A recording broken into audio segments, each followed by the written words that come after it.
Welcome to RPG Book Club, the podcast where we play a little bit of a video game and talk about how it makes us feel. I'm Sam. I'm Bernard. And I'm Trish. And today we'll be continuing our coverage of Digimon Story Cyber Sleuth Hacker's Memory, playing until we reach the end of Chapter 5. But before we get started, how was everyone's week? If you want to hear what happened in the weeks we weren't doing it, we did a How Was Your Week on the bonus feed twice. So you don't get to hear how we were the past 3 weeks, you only get the last 7 days. Yes. rpgbook.club if you want to know more. Support the show. So my hell month at work is over. I'm no longer working weekends. I'm just working 5 days a week instead of 7 days a week now. Beautiful. Which is good. They hired a few new people for our team during hell month. You'd think it'd probably be a better idea to hire them and get them ready right before hell month so that then they'll be there for hell month. But that's not how it worked out. But now that hell month is over and I've got my new apprentice trained up pretty well, things are going real smoothly at work. It's nice. Trying to think if there's anything else.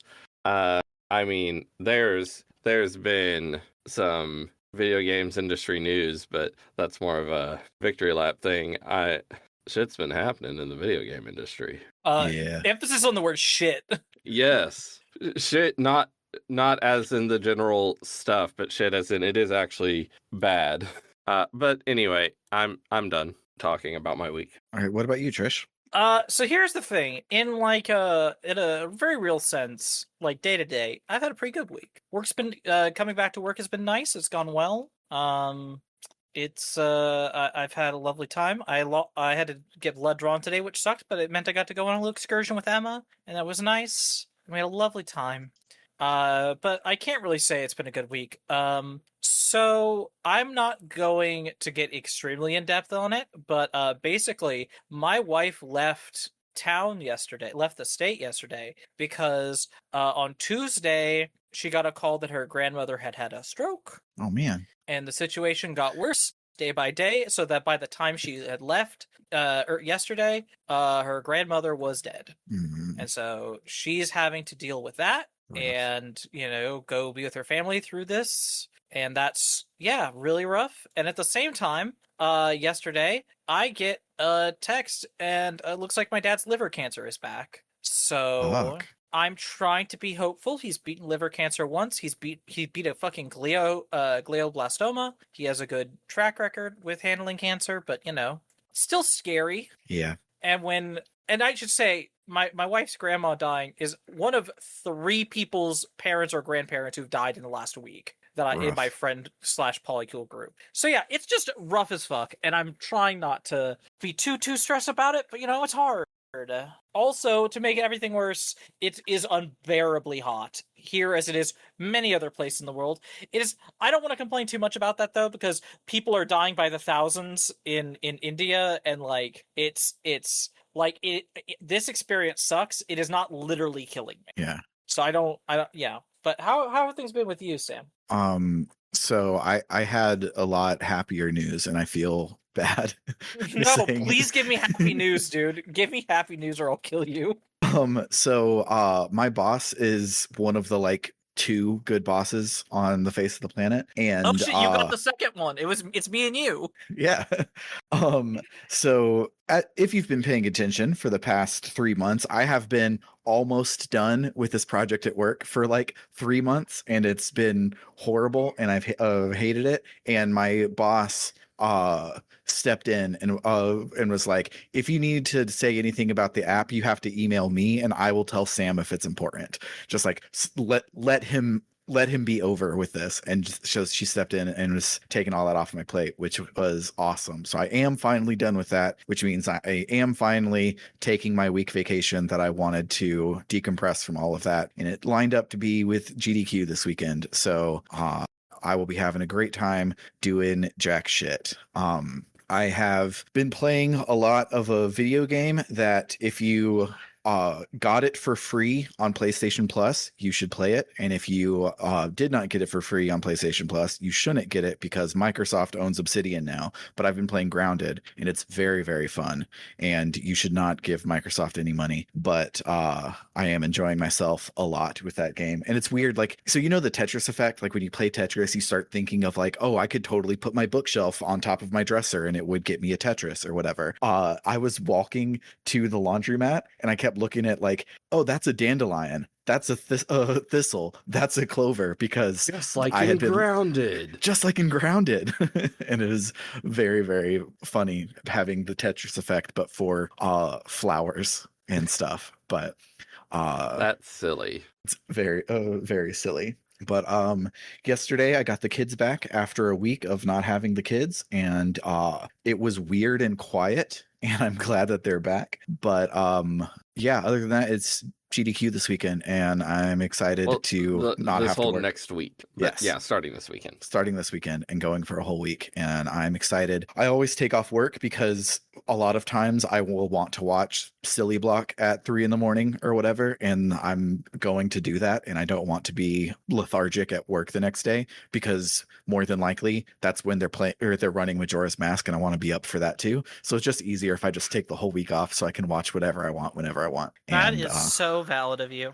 And so I'm excited for that, because I'm probably going to have GDQ up on one monitor and Grounded up on the TV and just punch bugs and watch speedrunners exploit bugs for 7 straight days, and it's going to be great. Bad week for bugs. Yeah, sucks to be bugs. Speaking of bugs, as in things that hackers exploit, we should talk about the memory of some hackers that exploit bugs in Digimon. I don't know. That was bad. It's one of the worst ones I've ever done. But let's listen to music and talk about Digimon. Yeah.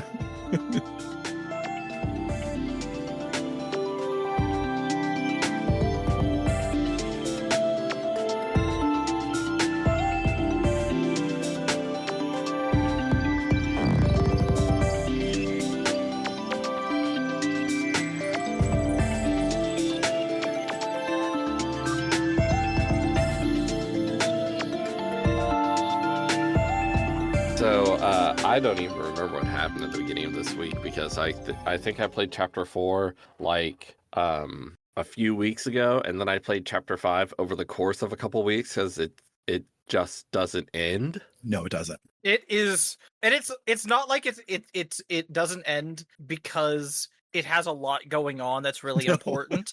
It's because it just refuses to end. You keep getting to a point you're like, well, surely this is it, right? Yeah, surely that was the last bullshit. The chapter is titled like Yuko's request or something, and within the first 5 minutes, Yuko's like, hey, can you go do this for me? And you're like, cool, into the chapter. And it's like, no. You got 4 more hours, dude. Yeah. Anyway. So back in chapter 4, we start the chapter with Ryuji meeting up with, quote, sexy girl, unquote, Rie Kishibe, aka Crusadermon, but we're not supposed to know that yet. It turns out that Rie... quotes, she is pretty sexy. No. So it turns out Rie had hired Ryuji as a double agent to not only recover the corporate accounts from Kayaba, but to copy the data and give Rie a backdoor into them. Ryuji doesn't seem pleased with having to do crimes to do hacking, but Rie reminds him that the only place with treatment for her is Central Hospital, ran by Kamishiro. So if he loves her, he'll keep being Rie's lackey. Back with Totino's, Erika informs him of all the dirt that she's found on Akira Hosaka. He's a big-time meanie, but hasn't been active recently, and his trail went cold a while back. No one's really seen him. Chidose may be able to track him down using his malware, but Erika says if she's going to humor Chidose and do any of that, Totino's will owe her. And the price... The digital wave has been getting stronger in Shinjuku, and she wants Totino's to take her out to investigate it, which means that it's time to meet Suedo again. God damn it. How could I forget that this is when we meet Suedo? Hey, listen, of all the people we met this week, that's not the worst. It's not the worst.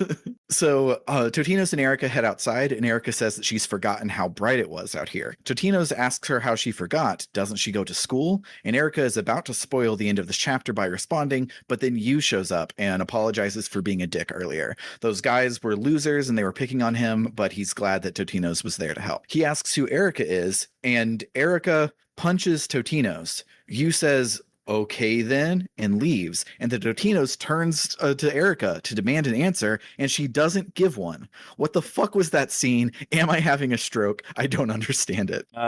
She's socially awkward. I guess. That's what you do when you're socially awkward. So, speaking of baffling character choices, it's time to meet Suedo. Erica and Totinos arrive in front of the Shinjuku Underground, which we know will be a digital shift soon. Erica is almost completely out of breath, and they weren't even like running, they just were walking there, and she's super tired. But when Totinos asks her what's wrong, she deflects by pointing out the suspicious Frico that just showed up. Suedo introduces himself, and he and Erica bond over their shared interest in the digital wave, which they both came out to Shinjuku to investigate. Suedo invites us to investigate with him, and Erica is thrilled and says yes. They begin to hypothesize about life energy being akin to the digital wave itself when the digital shift opens. And so now we have our first dungeon from the first game that we don't have to do. Inside, Suedo is giddy with excitement. They are definitely still in their real bodies, but this is definitely a digital version of the real world. So because it's digital, they should be able to hack it, and anything could be possible. Erica keeps toe-to-toe with his hypotheses, and she says that she's been interested in the same thing for a while, to which Suedo is impressed with the speed of her reasoning and asks if she is Erica Mishima. She asks how Suedo knows her name, and he says,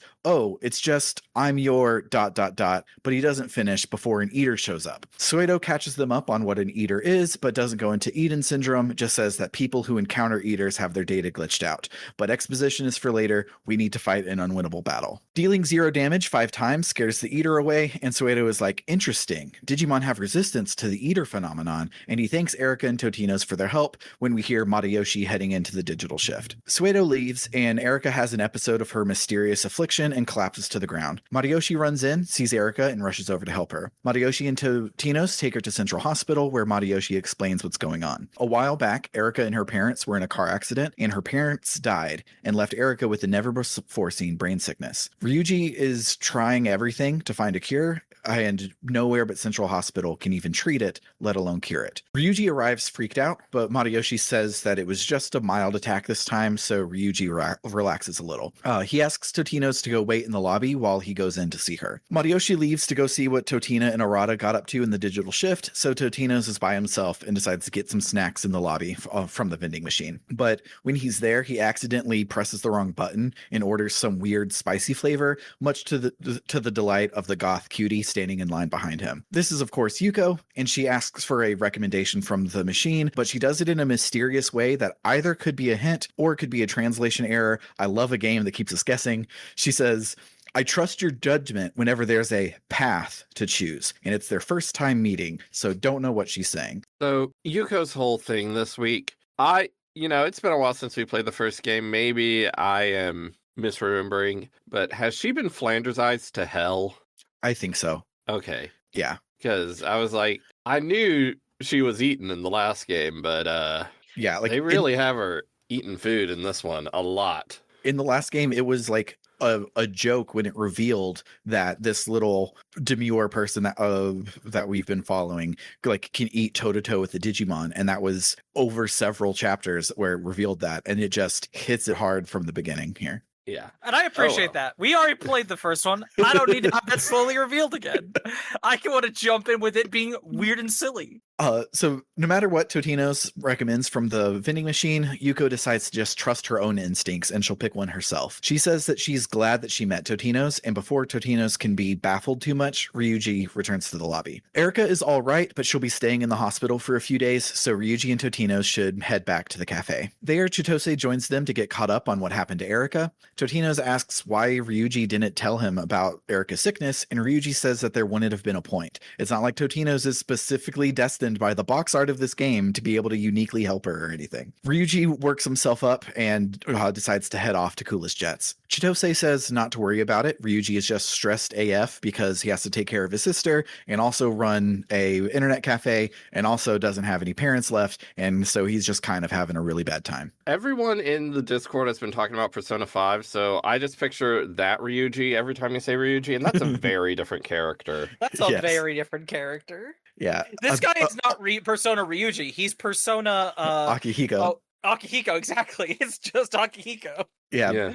This game about Ryuji and Sonata is weird for all of the Persona games that I've played. Chitose asks how Matayoshi is doing since Totino's met him officially earlier. Chitose knows Matayoshi from back during his Jude days, but he doesn't explain what that means. But since we're down a team member, team activities are on hold, so it's time to do some side quests. The only one that's marked important takes place in Nakano, where a teenage girl has gone missing. Our client is the teenage girl's little sister, Riko, who says that her sister went into the elevator in Nakano and never came back out. There's an urban legend about people disappearing into the Nakano elevator, and it seems that they might be true. Riko had reported the incident to the police, but because it's an urban legend and the sister is a teenager, they chalked it up to she ran away from home and used the elevator urban legend as a cover-up, so they aren't investigating in Nakano, or maybe even at all. So Riko asked for help at the K Cafe and the owner called Hudie. The K Cafe owner's reasoning is that if the elevator is controlled with a central control program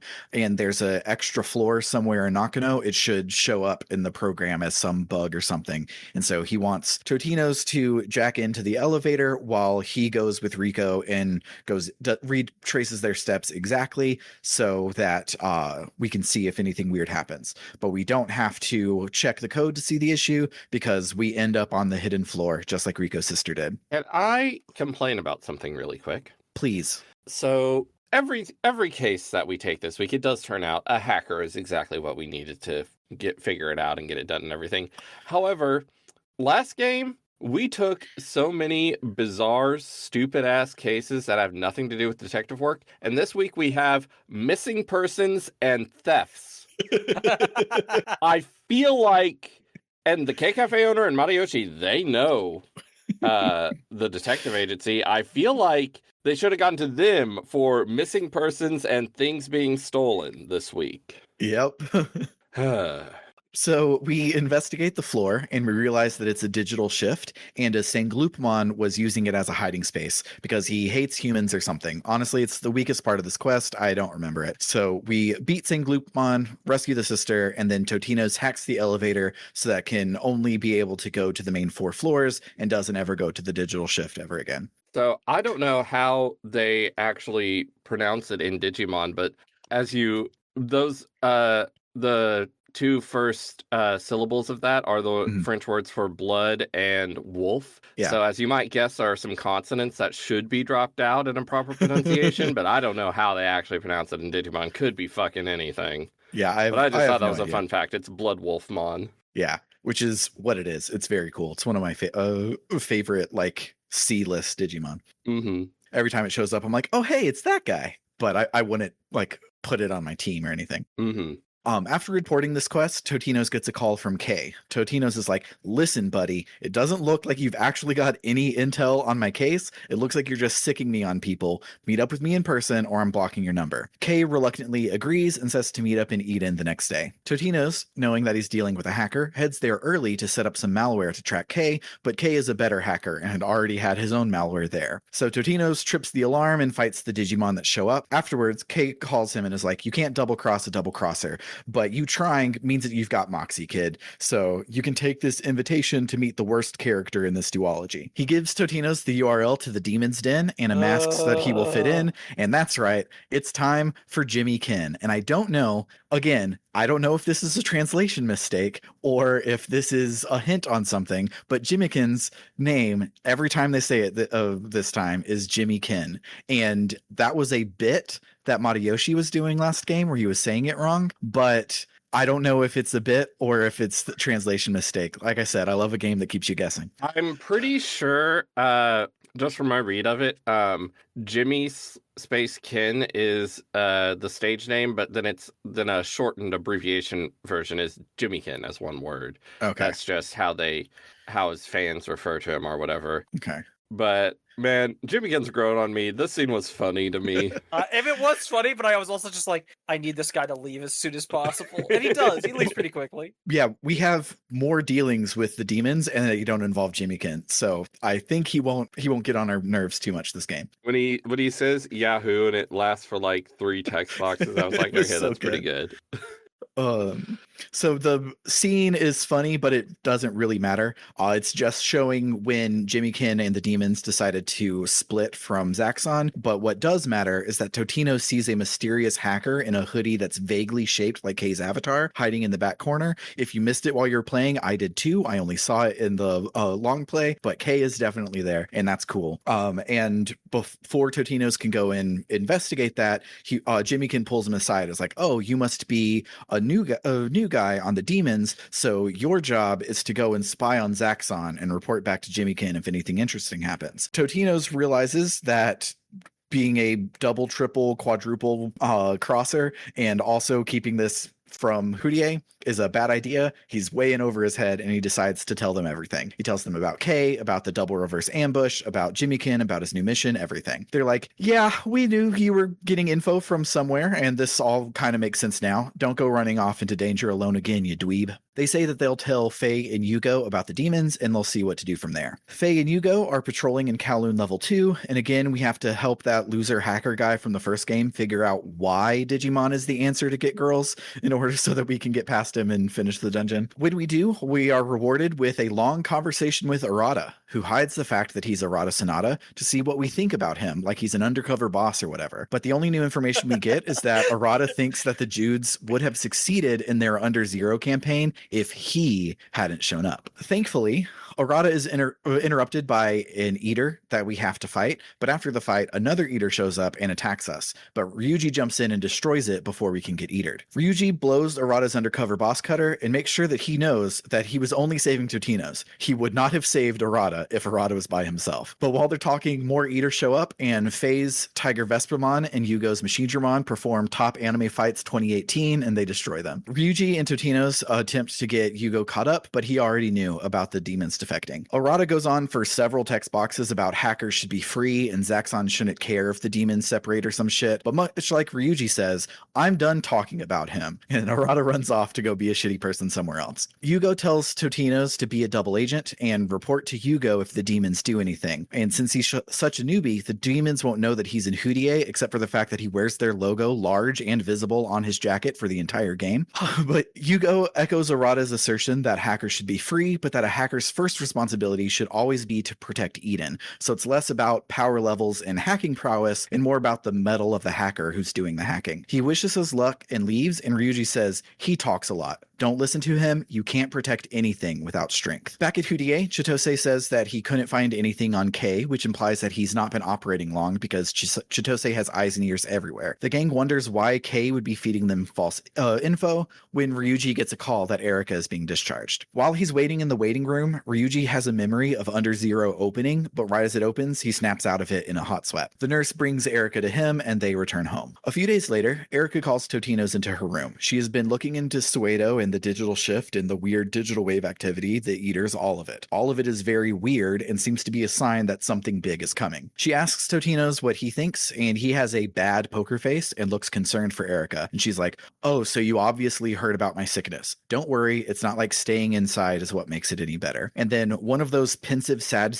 face speech bubbles from Golden Sun appears over Totinos' head, and Erika's like, ugh, I'm gonna get worse if you keep looking at me like that. Go do a side quest or something. And then we do 10 million side quests. How these games go. As Totinos leaves, Wormmon asks if there's anything that he can do to help Erika, since she can't just go and get healed by a vaccine type like all Digimon can. And he offers to at least help her do some hacking so that she can take it easy sometimes. Erika thinks for a second and then says, that might just work. Outside, Totinos checks the board, and the side quest that he has is from Erika. She sends him a bunch of URLs for research papers and the like on info about digital waves, but most of them aren't in Japanese, and the few that are like university level, and Totinos famously flunked out of like freshman year, so he instead just reads the Wikipedia article and calls it close enough. But thinking about Wikipedia articles reminds him of the patron saint of Wikipedia articles, Kyoko Kurimi. Back when they met, she was I investigating. forgot about this transition. It's beautiful. Back when she was investigating the digital wave in Shinjuku, she met up with Totino's, and we get to see their flashback. Back when they ran into each other, Kyoko was impressed at how boring and nothing burger Totino's was, and that he would be perfect for her investigations into the digital wave. She asked Totino's to stand in various places around Shinjuku to get various readings, all the while quoting Wikipedia articles about World War II and Kodama and demons and shit like that. Her goal was to see if a completely normal NPCS person's brainwaves could be the cause of the digital wave fluctuations going on there, and came to the conclusion that no, in fact, they couldn't, so there must be something weird happening. She thanked Totino's and sent him on his way, and that's how he met Kyoko. It's really funny, this scene with the Seo mod, because she does not look like an absolutely nothing burger NPC of a person. She is wearing cat ears. Yeah. Totino's comes to back in the present, and he realizes that studying about the digital wave had put him to sleep. So he calls it close enough and turns in the case on the BBS. The next case comes from Yugo, who asks Hudie to help take down the game Dreamin', who have been hypnotizing people in Eden somehow, which means they must be very talented hackers, because you can't hypnotize people's avatars, at least not normally. So to take them on, we need to first go find Faye in Under Kowloon, so we go and do that. But that was just to get us to do the Under Kowloon level 3 dungeon, because of course she's not there. She's actually at the hideout of Dreamin', having gone there all by herself. Totino's catches up with Faye, and the leader of Dreamin' uses a Phantomon to hypnotize Faye and Totino's, where both of them see the people that they're close to, and those people ask for their mother's maiden name, the 3 numbers on the back of their credit card, and their social security number. Can we hold on? Faye specifically, like, if we didn't know well enough from last game how goddamn gay she is. Hers is so homosexual. My God. I mean, she says to Yugo, so in her mind, maybe at this point, it's heterosexual, but... True, but, okay, you say this, but this is around the time you get a Faye memory for one of the hacker's memories, and if you go do it, all of her notes in it are talking about her. Like, oh, I wanted to make her food to show how much I love her. And she asked me to make her food. So in private, she uses she, her. I think she's just trying not to out. Okay. Even while hypnotized, she tried not to out Yugo. Listen, she's the perfect woman. She's also great. The worst woman. Yes. So Totino's doesn't fall for Dream Erica, and Yugo shows up with his Machine Dramon to fight the Phantomon and wake Totino's and Faye up so that we can have another Dominion battle. After we win, Yugo asks how the Dreamin' boss hacked the Phantomon's data to do her bidding, and she's like, no, Phantomon is my partner. In fact, all of this was his idea. And Faye is like, Digimon aren't people, silly. I'm not ready for that revelation until chapter 11 of the first game. Yugo hacks the Dreamin' team's avatars or accounts or whatever to prevent them from logging in again, and he also hacks the Phantomon to be a statue in Under Kowloon, unable to move, but not dead, which is brutal. Then there are a few side quests marked main quest, but they don't mean shit to the plot. And Trish is definitely going to talk about the aquarium one later, so let's save that for a bit. I am going to go off. You don't even know. So instead, we're going to talk about the quest that Yugo contacts us about. He tells us that the demons seem to be working for Rie Kishibe of Kamishiro Enterprises in an attempt to take over the company, and he wants us to get dirt on her and to contact Yuko Kamishiro for help. Ryuji hates Yugo for some reason, despite him being like the literal person who's bankrolling the whole operation. It's kind of funny. It happened several times this week where he just hangs up on Yugo and it's like, I can guess what he was going to say from here. And because he does that, we don't know how to contact Yuko, so Ryuji tells Chitose to figure it out and for Totino's to go help him. This bit is great. This bit is so good. Chitose is an idiot, though, so his idea of how to talk to Yuko is to do Operation Babe Hunt, but without the transphobia, and so that the duo can go and hit on Yuko to butter her up and get her help. To make a long, very funny story short, it doesn't work, but Yuko recognizes Totino's from the hospital earlier and says that Yugo told her that he would be coming, so of course he can borrow her account to sneak into Kamashiro's Avalon server. Back at Hudie, Ryuji lays out the plan, which is basically just, we're going to make big arms comes over here so that they look the other way, and he tells Erica to sit this one out. Erica doesn't take orders from anyone, though, so she sends Wormmon with Totino's to the Avalon server so that Wormmon can provide support, since Erica won't be able to contact Totino's when he's undercover. Wormmon tells us that Erica shared her memory data with him, so he's as good of a hacker as she is now, and he won't be the useless little shit that he has been so far. Because you see, Erica's memories are digitized and stored in Eden in order to help treat her illness. Her illness makes it hard for her to control her brain, and it often goes into overdrive, works too hard, and overheats. But by offloading her memories into a server in Eden, she can reduce the load on her own brain, and because she's got Mimiton and her little shoulder whale guy with her all the time, she's always connected to that server, so she can always access her memories whenever she needs them. But the syncing with the server and the offloading of the memories can only be done by Kamishiro at Central Hospital, so that's why she has to go there all the time. This is just like Johnny Mnemonic. We got a hero whose brain gets overheated by all the stuff going on with it. We got a cyberpunk setting. It's not very good.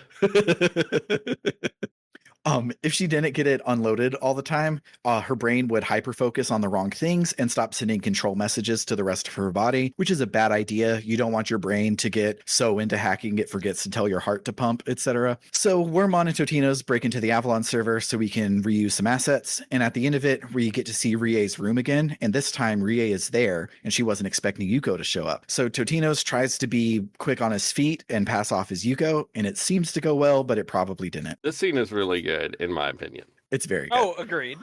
Rie is like at 5D chess levels of figuring stuff out, so she probably knows that it's Totino's, and that's all part of Crusadermon's plan. Yeah, this was a scene of Rie actually getting to be a good, fun villain, and not just a weird creep. Mm-hmm.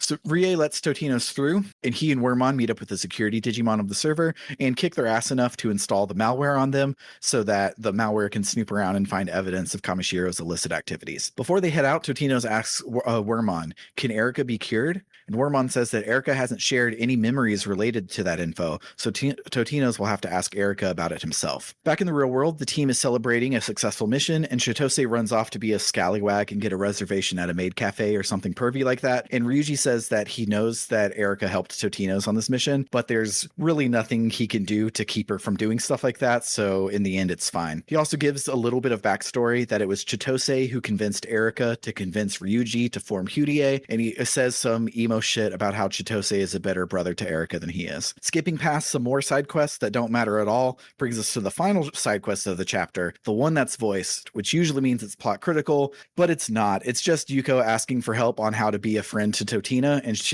you bring her different manga that she reads, and it's very cute and very funny and should not have ended the chapter, but yeah, it really feels like the chapter just ends at random, but I did enjoy this. It was funny. It was very funny. I gotta say, the idea that you're standing with, well, I have a couple things to say about this, but you're standing with Yuko at a bookstore, and you're like, I gotta get a book for her. I'll go to my friends and find and borrow books from them. Instead of just calling them and saying, do you have a recommendation? I'm at a bookstore. I can probably get whatever you say. I don't have to go to you and borrow it and bring it back. I just love that the final joke in the string of jokes is you giving her something that you had given you before, that's some sci-fi book, and it being like and her Yuko immediately latching onto the tsundere character and being like, yes, that's it, that's how you be a friend. And it's like, I see. Yeah, I do very much appreciate that the game immediately warps you back and forth between Nakano and Ikebukuro. I feel like the first game would not have done that. No. Absolutely not. The first game hated you. Yes. But that's the weird ass ending to the chapter, so let's listen to some music and then talk about our memorable moments.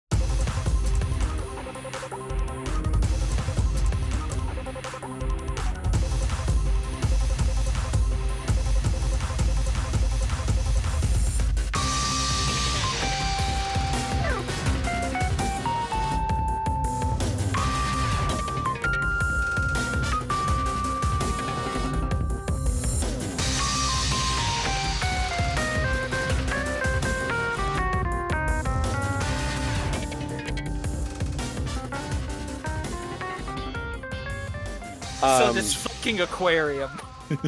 Yeah, so I thought Chichose would be the character I ended up hating out of our party of heroes No, it's this game. Ryuji.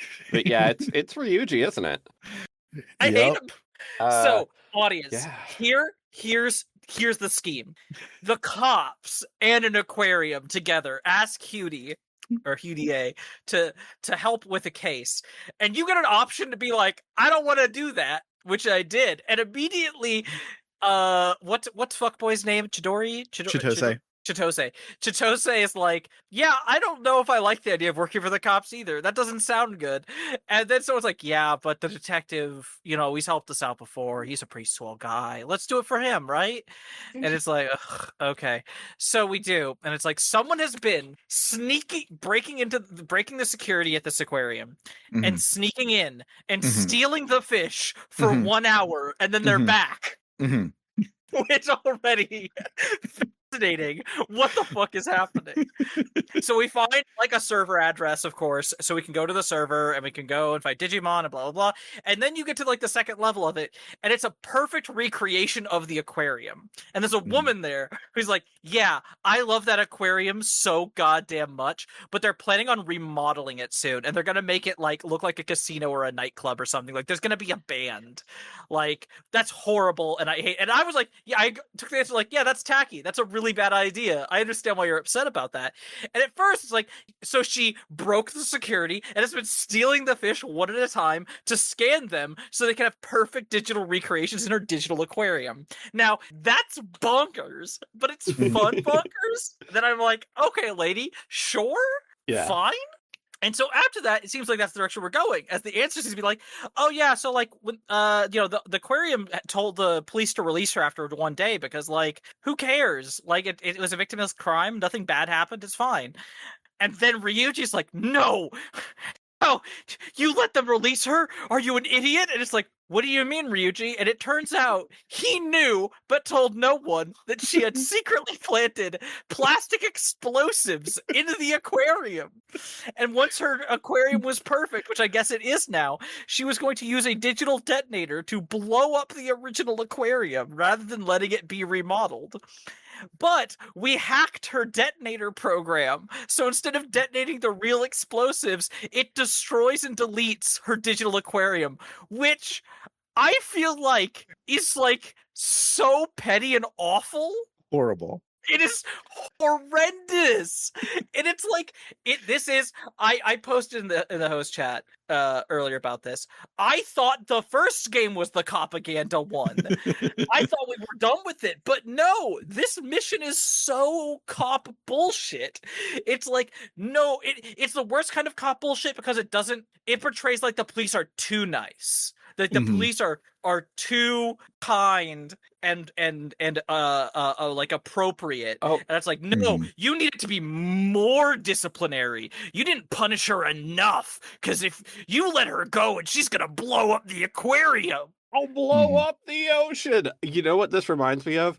It's not as much as it was in this, my God, but remember the bonus case in Persona 2? I don't remember. Okay, well, there's a new episode they added to the PSP version of Persona 2. That was a very long time ago, but when we covered it, when we played that, it was like, whoa, because like the whole premise is like I don't remember it all that well, but the main character of that, I call it a case, but it's like an episode or whatever, is like, man, the police are way too concerned with human rights. It's horrible. Oh, I am having flickers of memories. Yeah, it was worse there, but yeah, it's bad here. In the host chat, what you posted was something along the lines of, I'm going to have some stuff to say this episode. And I misread the tone of that and was about to reply, why? Did something gender happen in this week's episode? Because it did. But then you said, but then it was about the propaganda. And I was like, okay, yeah, that's... If you're playing as Totino's, you get the Yuko avatar.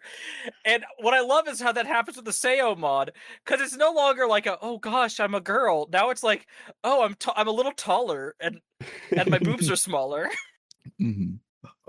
Or now I look like a girl I have a crush on. One of those. Oh, speaking of gender things this week, one of the side quests that didn't matter is you're providing digital security for a high school hacking Yes. competition, and the opponents that you face are the three brothers, one of which is AFAB from the first game, and I loved it. It was very fun. Oh, I forgot that they were from the first game. I love how that one ends the way that I played it. The long play shows that I could have gone the other way, but when I played it, you go to the last part of it, and it's like, hey, just so you know, this is a Dominion battle. Make sure you have 3 Digimon. And I said, no, I'm going to play this game wrong. And so then I go there, and the way that I played it, whatever I chose in the dialogue made when it reveals that Ryuji was in charge of the brothers, that we're like, oh, well, we're going to back down from everything and we're not going to fight. And I loved the game tricking me and with the pop-up saying, oh, this is going to be a Dominion battle, and then it turns out it wasn't. But you can egg Ryuji on apparently and have a battle with him, and that's also very cool. But I liked my version of it where it was a trick. I gave it a try. I unfortunately was in the situation of I just freshly digivolved a few of mine, so they were level 1 and had no HP, and were in a crappy state, which is not how you want to do that fight. But yeah, Ryuji is hard as balls, and not only is he really hard, the AI is much smarter in how they operate compared to the first time you do them.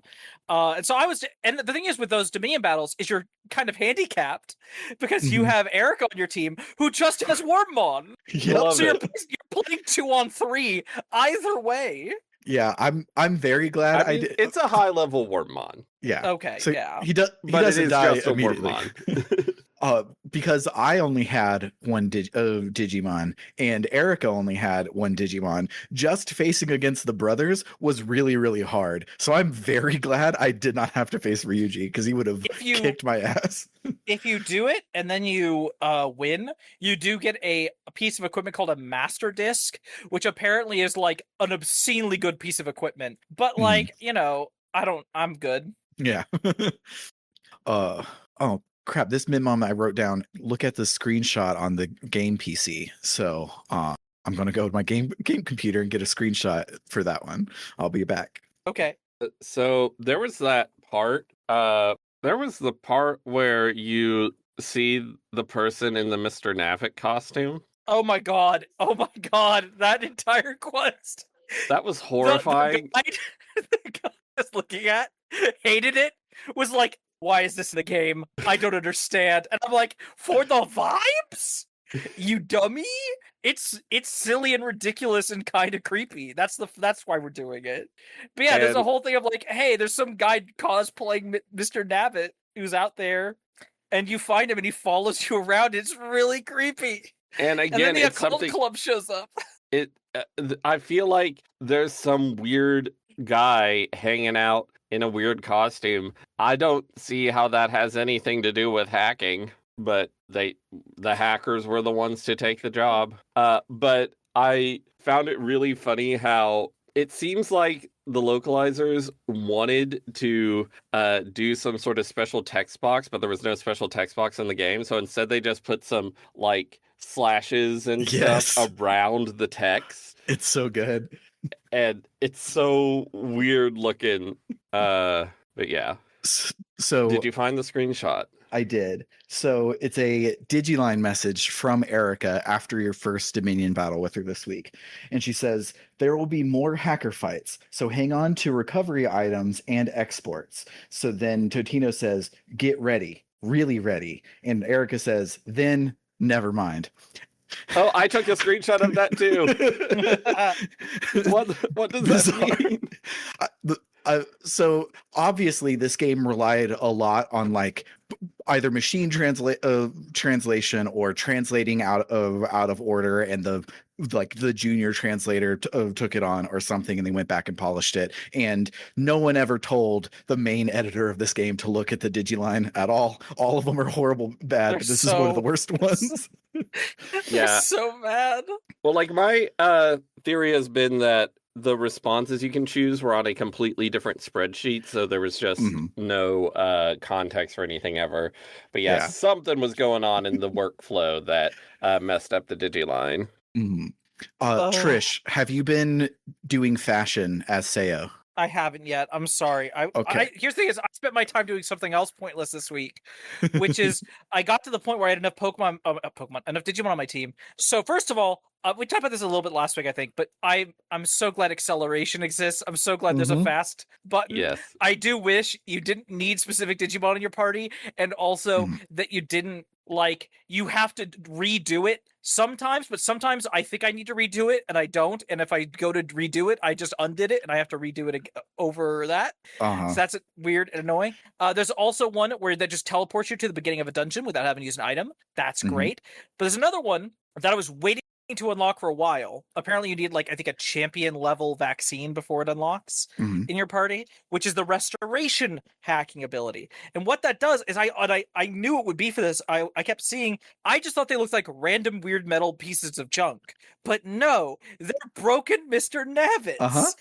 And you go over and you restore them and he gives you stuff. And a hacker's memory, so you can get more lore and stuff. Not all of them give those, but a bunch of them do, and I have been getting. I spent 35 minutes to an hour today after I'd done everything I needed to for podcast, going and getting all of them that I could so far. But yeah, that's just a little neat, fun thing. It reminds me a little bit of it's in some JRPGs when you unlock something that just oh, I can go open all those chests that I've been seeing the entire game. It's not quite to Chrono Trigger level, but it's the same vibe. Yeah. So the Sayo mod it covers up a lot of Totino's outfit choices with ones that actually work for Sayo. So Sayo has an optional fashion, which is great.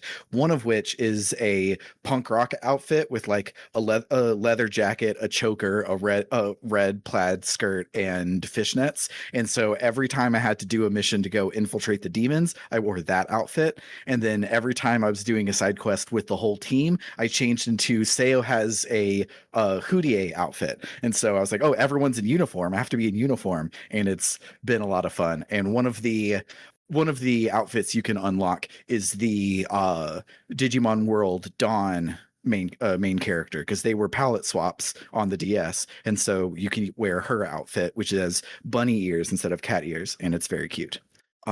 There was also a part at one point that I don't remember where it was, but it was after one of the missions. Everybody is debriefing afterwards, and Ryuji says some grumpy thing, and Chitose and Erica are like, "Oh, look, he's so happy." And Totino's is like, "What? No, I think he's madder than he normally is." I'm like, "No, this is what Ryuji looks like when he's happy." And I liked that scene a lot. There's this one bit where all of a sudden Sayo starts, I think it was in the Mr. Navit thing is when it first happens, where the little thought things, but they have exclamation lines, all dynamic lines all around them. And then after that quest, there's several others that also have those. And I'm every time I have it, I'm it's such a weird, fun thing that I love. And so when you're doing, I have to ask Bernard this, because you're not playing with Sayo. In the bit where you're flirting, which, by the way, doing that as Sayo is delightful. Very good. What was the funny option with that first girl, Chica or whatever?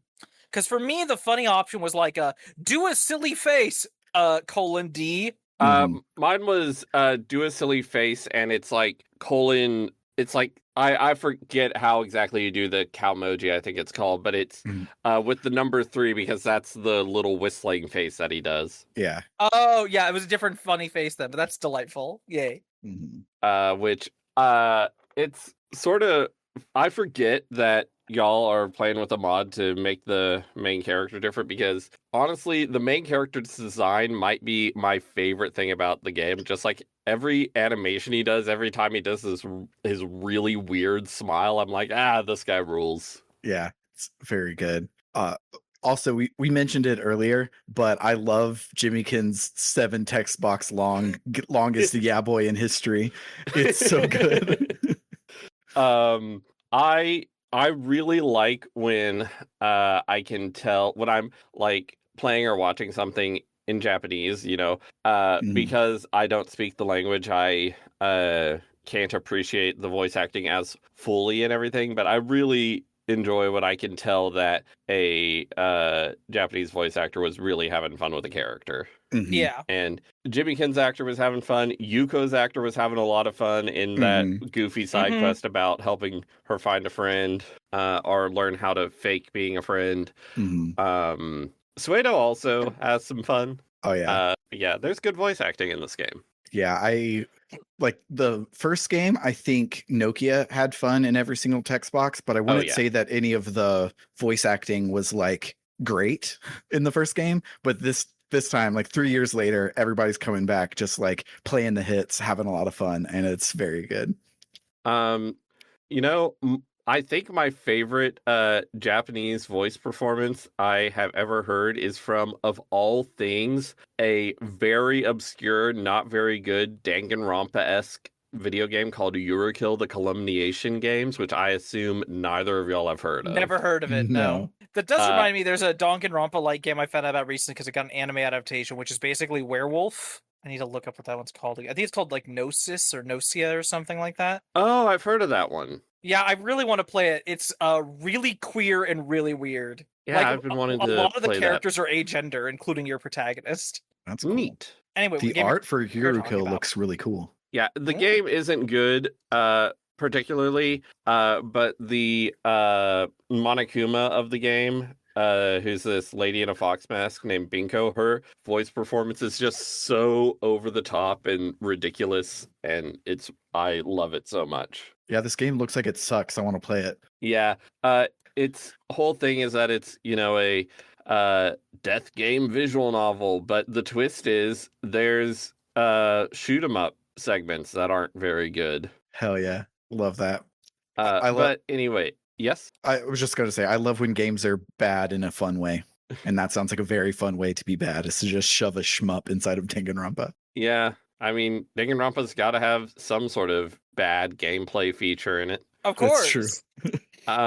But do we have anything else to say about Digimon? I don't think so. I think that's all that I got. Oh, one small thing I just saw that I do have is the hacking program that you use to like change the AOL Instant Messenger into the Houdier program or whatever is called Cogito Ergo Sum, which is great. And then someone name drops it later in the thing and it makes it less fun, but I liked it as just the Easter egg. But yeah, I think that will in fact do it for the week. If you like what you heard today, you can head on over to www.rpgbook.club, where any and all donations will help us offset the cost of running the show.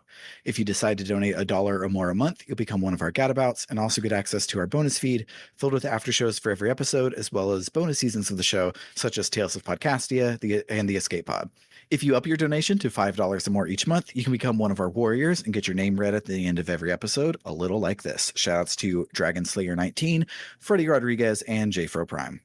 And if you really, really love us and you want to be one of our luminaries, you can donate $20 or more a month and get a short once-in-it shout-out or advert read at the end of each episode, kind of like this. Shoutouts to El Tantavi, who wants you to check out Aftermath.site, a worker-owned, reader-supported news site covering video games, the internet, and the culture that surround them. And shout out to Keldronis, who wants you to check out Super Zeldathon, a charity marathon of the Zelda series featuring a variety of gaming, music, and other activities, raising money for St. Jude Children's Research Hospital. The event runs from July 19th through 25th on twitch.tv/Zeldathon. You might be wondering, why is Bernard saying this and not Sam? It's because Sam fucked up, and I had to record this after the fact. Back to past Sam.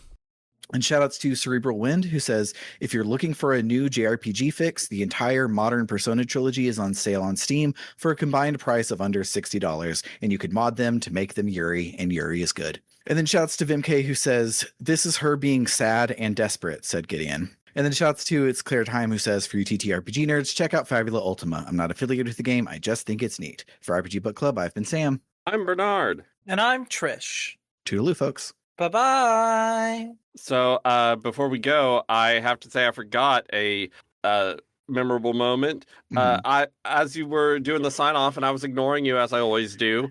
I saw a screenshot in my screenshots of Suedo saying "suspicious." Me, gotta say, I don't see it. And at this point, we Yes. haven't learned his name, so his title in the text box is still "suspicious man." It's very good.